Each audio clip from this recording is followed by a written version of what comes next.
Wise, the channel for true story lover.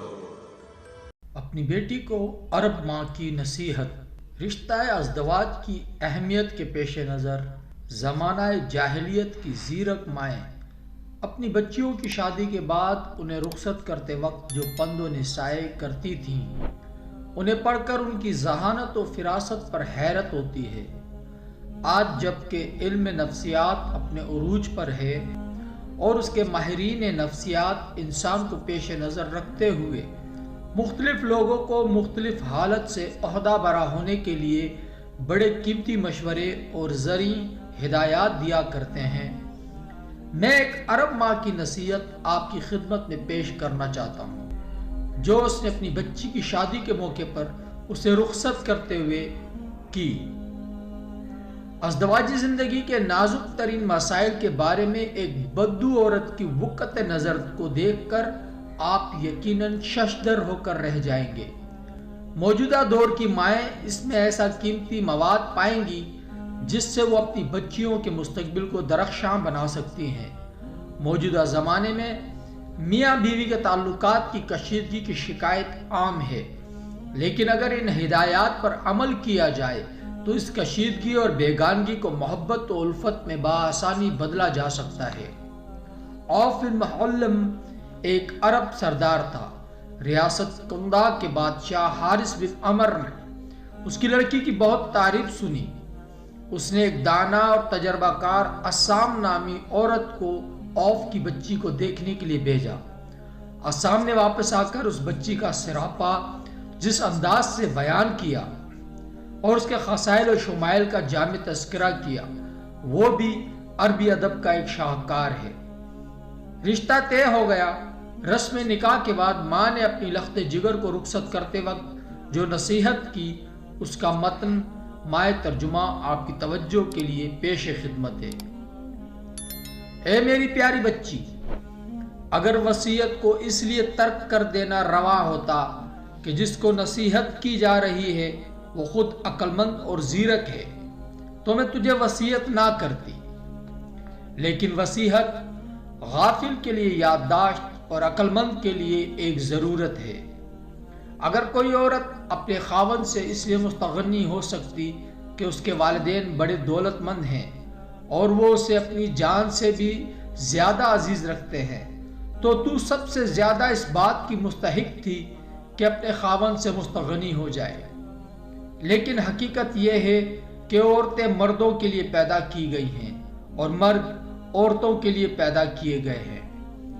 اے میری نور نظر، آج تو اس فضا کو الوداع کہہ رہی ہے جس میں تو پیدا ہوئی۔ آج تو اس نشے من کو پیچھے چھوڑ رہی ہے جس میں تو نے نشو نما پائی۔ ایک ایسے آشیانے کی طرف جا رہی ہے جسے تو نہیں جانتی، اور ایک ایسے ساتھی کی طرف کوچ کر رہی ہے جس کو تو نہیں پہچانتی۔ پس وہ تجھے اپنے نکاح میں لینے سے تیرا نگہبان اور مالک بن گیا ہے۔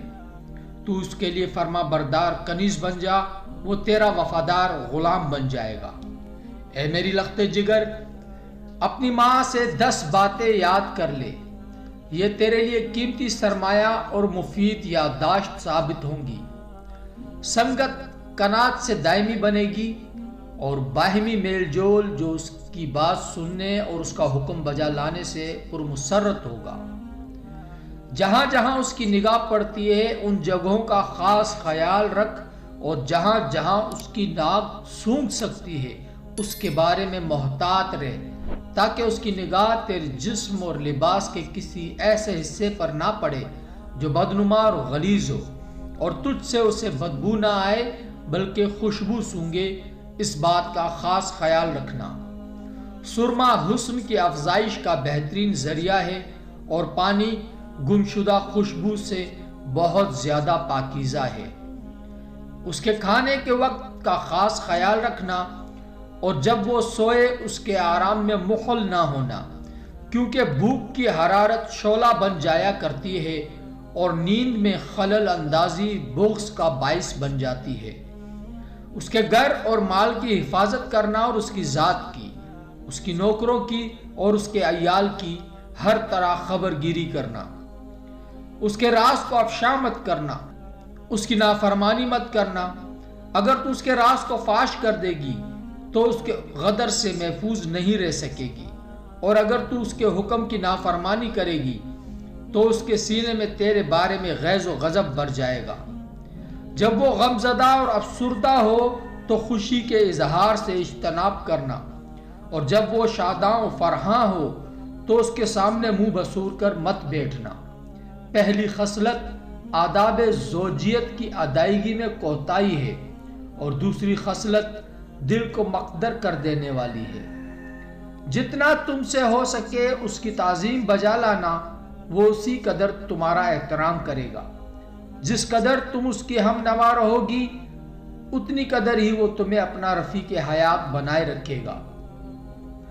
اچھی طرح جان لو، تم جس چیز کو پسند کرتی ہو اسے نہیں پا سکتی جب تک تم اس کی رضا کو اپنی رضا پر اور اس کی خواہش کو اپنی خواہش پر ترجیح نہ دو، خواہ وہ بات تمہیں پسند ہو یا نہ پسند۔ اے بیٹی، اللہ تعالیٰ تیرا بھلا کرے۔ چنانچہ وہ بچی رخصت ہو کر اپنے شوہر کے پاس آئی، اور اپنی ماں کی ان زرعی نصائح کو اس نے اپنا حرز جاں بنائے رکھا، اور اس نے عزت اور آرام کی قابل رشک زندگی گزاری۔ بادشاہ اس کی بڑی قدر کیا کرتا تھا، اور اس کی نسل سے یمن کے 7 بادشاہ تولد ہوئے۔